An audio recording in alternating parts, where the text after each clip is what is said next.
আন্দোলনের নেতৃত্ব দিয়ে, রক্ত দিয়ে, জীবন দিয়ে ফসল ফলান, ফল খায় অন্যরা।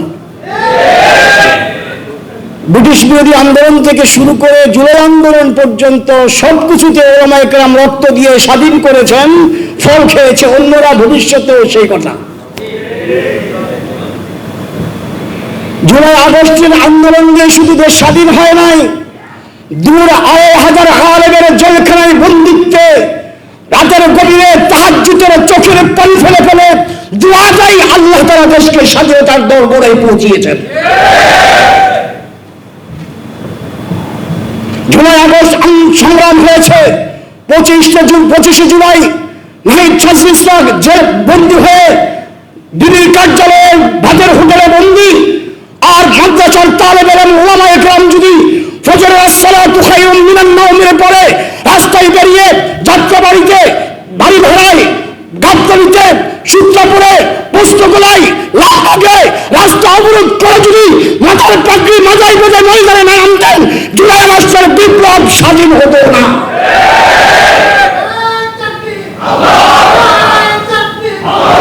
আমরা জুলাই আগস্টে মাদ্রাসা স্কুল দেখি নাই, জুলাই আগস্টে আলিয়া কওমি ভেদাভেদ করি নাই, জুলাই আগস্টে আমরা হেফাজত জামাত দেখি নাই, জুলাই আগস্টে আমরা দেওবন্দি মওদুদিবাদ দেখি।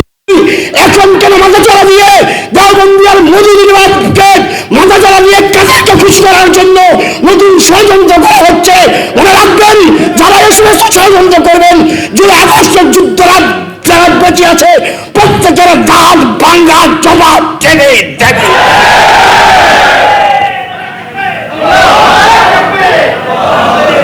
আমার মনে হচ্ছে এই ষড়যন্ত্র আবার শুরু হচ্ছে।